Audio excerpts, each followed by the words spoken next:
Okay. There's some sort of issue that's going on with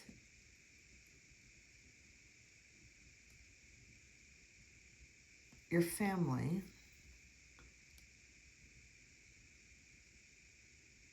Your foundation. We have two tens. We have the Ten of Pentacles and the Ten of Cups. This is about your family, your generational curses, your genetics.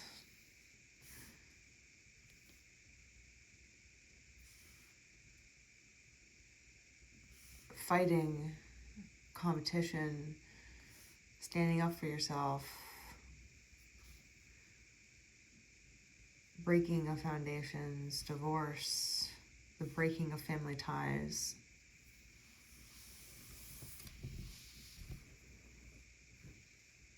You know, having everything that you've ever wanted, you know, and losing it.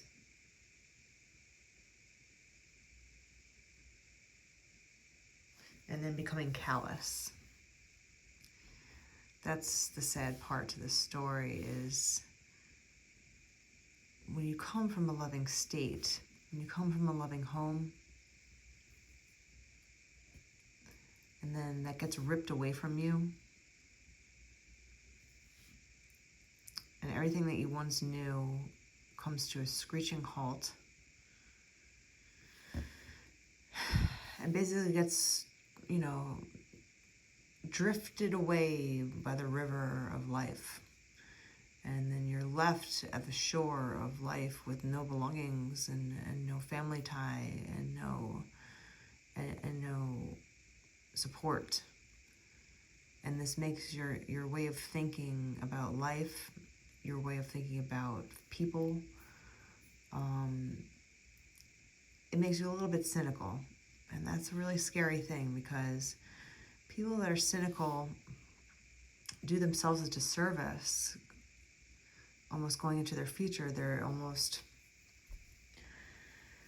giving themselves bad luck by being cynical about life, when you're always just like, oh, I knew that would happen. Oh, I knew that that person would F me over. Oh, I knew that marriage would never work out. And you have that air to you, and you never have an optimistic point of view. You're calling in all this stuff, so when bad things happen to you, you're right about it, instead of wishing that it weren't so, if that makes sense. You're just like, oh, I'm right. I knew that life sucks. Oh, I'm right. I knew that this person would let me down. And that's a really tricky mindset to be stuck in, and just be careful of that. No matter how hard life pressures you, no matter how life rips your heart apart, rips your family apart, rips your dreams apart, and you're left in a rubble of your life. Don't let it callous your heart.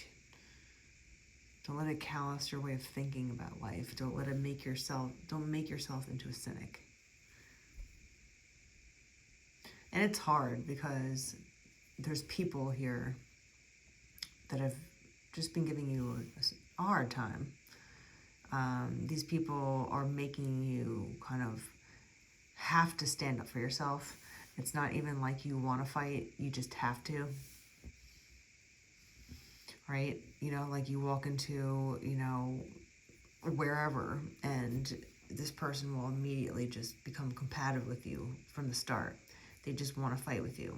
They just want to say a mean thing. They want to throw an insult. They want to compete with you. They want to tell you how much you suck at something. Whatever it is, they want to feel like they're one up on you. And even though you might look at them and think, this is ridiculous, this is such childish behavior, you still have to put yourself in this defensive mindset, and that's tiring and stressful and unnecessary. So you have to be cautious and wary about the types of people that you're constantly around, especially when it regards family. I'm sorry, you know, I come from a non-traditional household, And not everyone's family life is perfect and happy and safe. So unfortunately, sometimes you have to look at the people around you and wonder if they're good for you, even if they're blood related. And that's a difficult situation to be in, but there's a lot of people out there that have to do that. And you had to do that. You have to do that. It kind of dampers your heart. When you're in a defensive mode, you walk into a home and instead of feeling welcomed, you put up a defense. When is this person gonna, insult me? When is this person gonna say something that I know shouldn't be said? Stuff like that. And you're looking at your family at this time and you're wondering if they're the right family for you in this lifetime. That's a really hard decision to make. Again, people have to make it. Not everyone comes into this earth having a family that they even want to be part of. That family might have not been good to them, So it looks like with the Ten of Cups, the Ten of Pentacles, the Hierophant, there's a strong vibe of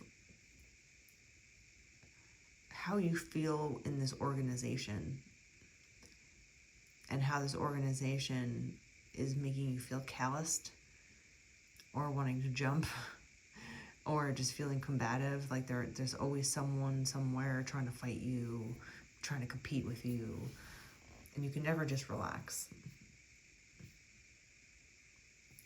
So it puts you in a kind of situation where you're not really yourself and you don't have the space to be happy and excitable. So you're not really sharing love with yourself and you're not really giving love to anyone else because you're too worried about being on the defense with these people. So whoever you're questioning at this time, if it is your family, it's still a very important decision to make. Are these people treating you well? Are they happy to see you? Do they look out for your well-being? Do they talk about you behind your back in a bad way? I mean, every family does, to be real, but you know what I'm saying. Do they care about you when they're talking about you? Or are they just spreading rumors? Are they just competing with you? Are they giving you a compliment on what you just did? Or are they trying to compete and one-up you? Evaluate how your heart feels when you're around these people. And it doesn't matter their title. It doesn't matter if they're your mother, your father, your priest, your doctor, your teacher, your counselor, your best friend, your brother, your neighbor. You know what I'm saying. It doesn't matter who this person is, who these people are. It doesn't matter if it's a church, medical group. If these people are not making you feel safe and you feel like you're always put up against a wall where you can never just let down your guard, you have to wonder why. You have to wonder if this is a good long-term strategy for you.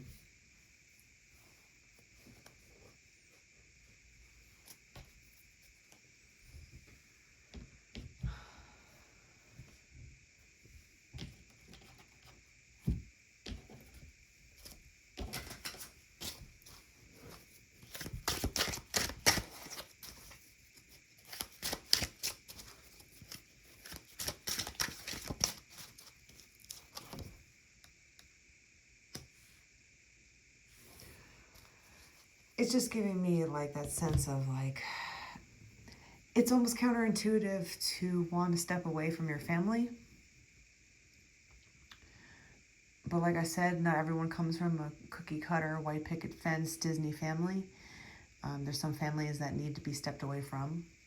And you have to be careful who you talk to about it, because if you talk to someone that has no idea about that kind of decision, they never had a situation like that happen to them, they don't know the excruciating pain that it is to make that decision, be careful who you talk to. You know, just talk to people that understand you, that have gone through similar things, someone that you can trust.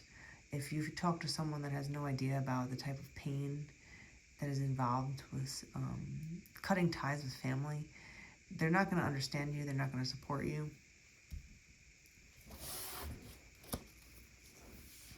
And you're just going to feel alone. It's probably one of the most loneliest things when you're trying to explain yourself and open up your heart to someone, and that person just doesn't get it. You know, they just don't get it, and you can tell. It's troubling to you. So be careful. If you feel uncertain with someone, you know, getting what you're trying to put down, don't say it. Save it for someone that, you know, is on your wavelength. Save it for a counselor or a friend, or even just someone in a support group that just knows what's going on.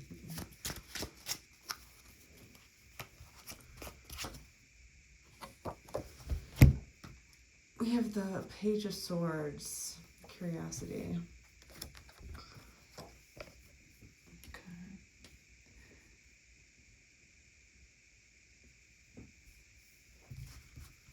And what else popped out here?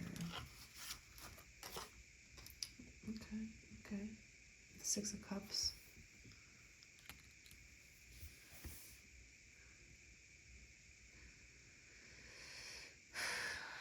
You're looking into your past, your childhood, and you're reevaluating what has really happened versus what you believe has happened. You know, it's been scientifically proven that our memory doesn't really remember all the details, and it changes and fades over time. We really tend to remember our emotions that are attached to a situation. That's why our emotions are there, to remind ourselves of certain situations that could be harmful, scary, good, bad. It's just a good signifier. It's like putting a bookmark in a book, right? It's like, oh yes, this situation makes me feel scared. It's the same kind of feeling. You're kind of looking through your childhood, your nostalgia, when you were a child and you were innocent, and you're looking at certain family members and wondering if there was ever really a love there that you thought once was. Maybe there wasn't. Maybe it was just a glorified memory that you had because you're supposed to have it. But when you look back on the details, there really is no evidence. And now you're starting to become more curious about all this. When you're older, you have a different perspective, you have more experience. You start to see your parents as just people. You start to see your family as just people, not these godlike creatures. And you start to learn and discover things about yourself and how you think and how you were brought up that might have changed you in some sort of way. I think you're going through childhood wounds and wondering if this was always going to happen, if this is something that was just written in the stars. You couldn't have done anything differently. You were just born into this situation. And that's that. The cards you're dealt.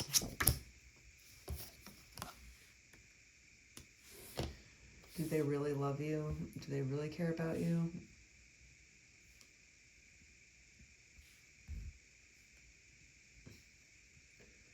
You know, is it really true family just because you're blood related, or are you family by action-oriented things? You know, have you ever treated someone like they were family but they're not? Why did you do that? The person has shown their value, that they are valuable to you and that you are valuable to them. You treat each other as such. You treat each other as family. You do anything for one another. Support one another. Give the clothes off your back. Your family.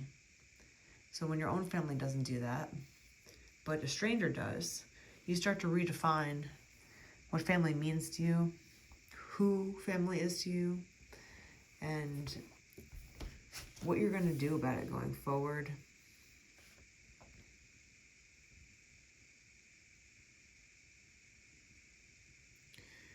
it's a hard thing to put your head around. This is not an easy topic, you know, to kind of understand. And it might not resonate for everyone here.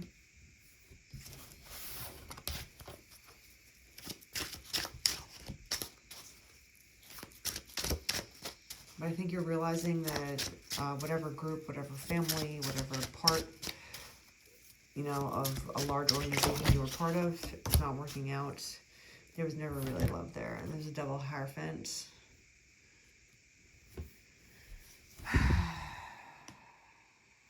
It's definitely institutionally based, about traditions, what you're supposed to do in life, right?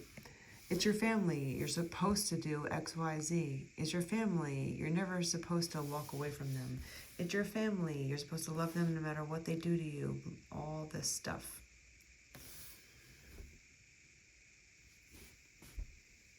And now you're educating yourself as you become older on what is gone, who is really good for you or not, what you want in a conventional family. What do you find as traditional? You know, not what life defines as traditional. What do you define as traditional?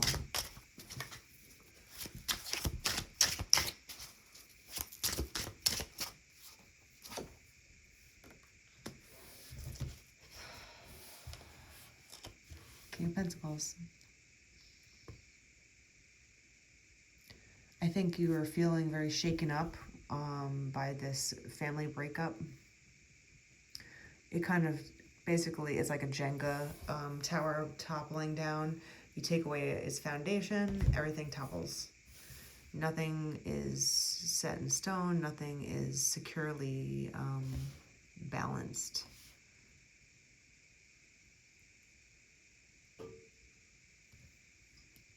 And you know, you're coming into terms with what to do next about it. This is some serious shadow work that you're doing. It's not lighthearted, it's not easy, and it's not fun. But if you want to grow up and you want to glow up, you want to move on and not be stuck in generational patterns, and this is the work that you need to do. Figuring out what really needs to happen here after your tower. After this breakup, this break apart.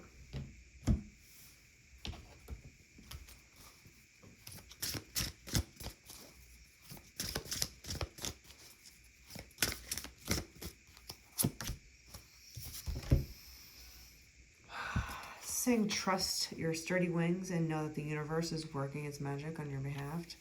I'd say, like I said, if you feel in your heart that you need to walk away from these people, trust yourself. Trust your heart, what it's telling you. If you know that these people are not good for you, they're not treating you well, they're abusive, they're just not out for the your well-being, and you know it. There's no denying it anymore. You know, this is undeniable behavior, where it's just blatant absurdity, blatant meanness. Where you're like, this is not what family is about. Remember to have faith in yourself. Remember to have faith in what you believe. Have faith in what your gut tells you.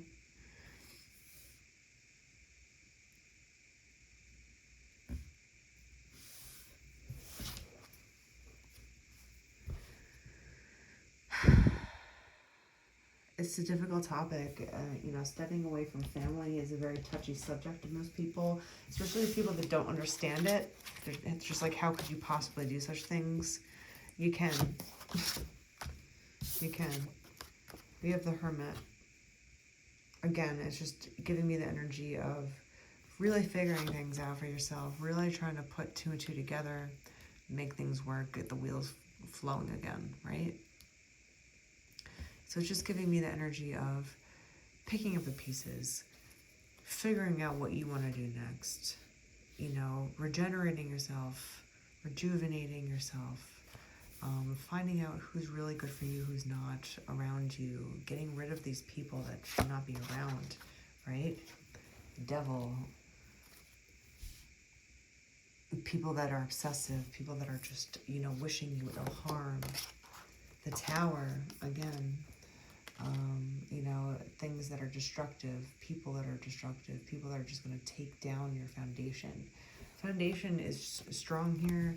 It's just giving me the energy of like, if you don't have a foundation, you got nothing. You have nothing, right? And also, when you don't know the answer to things, and you don't know where to go next, who to trust next, especially when it comes to your own family, the anxiety that it brings is insurmountable. Because if you can't trust your family, who can you really trust? And that's usually no one except for yourself. You can trust yourself, and you'll learn to do that. But it's sad, and it makes you feel a lot of angry feelings, anxiety, fear, stress, anger, all this stuff, because you have nowhere to turn. You have no one to turn to, and you want to start it over. You want to start over with something new beginnings, new family, new friendship, new relationships, new love patterns. Again, the Fool is giving me, this is all brand new to you because you don't have a foundation of a good family. So if you started from a bad foundation, you are the fool when it comes to family life. You just don't know. You can read about good families, right? You can learn about good families, the good family dynamic structure. You can't do it yourself, though. You can't be a good family by yourself. You need other people around you to help. You need other people around you to cooperate. Knight of Cups, double Knight of Cups. So it's just giving me that feeling of following your heart, your intuition. Be chivalrous to yourself, right? And don't be swept up in the ideas of tradition just for the sake of tradition. If you want to celebrate something traditionally because you like to, hell, go for it, But if you don't want to do something, you don't want to see someone, you don't want to do certain things because of how people make you feel. 10 of Cups on the bottom of the deck. We have double 10 of Cups, double Knight of Cups. It's just the same kind of feeling of following your heart, knowing what's right, and knowing when to cut the ties. And unfortunately, if you're given the hardest decision of whether or not to walk away from your family, I hope that you come to the clarity that you need. Have the faith in your heart, your mind, your body, your gut, your heart, all know the answer. If you know in your heart that you're not being treated well, then you have to make the proper decisions, to go forward in your life. You don't need to do it alone. You don't need to be put in the corner around a lot of people. You don't have to feel alone in a group of people. You might as well feel alone by yourself. You won't feel alone. You'll feel solitude at that point because you'll be at peace. If you're feeling like you always have to be alone, you have to question whether or not you're just being introverted or because you're around people that just make you want to run away, right? So make sure to tune into your gut. What is your mind and your body really telling you when you're around these people? And I hope you make the right decision. I hope you spread the light. I hope you keep the light within you. Don't become calloused by other people's harshness, lack of love. Stay loving, stay supportive, stay optimistic, and eventually you'll come down a new path with new people when you finally shut the door on your past.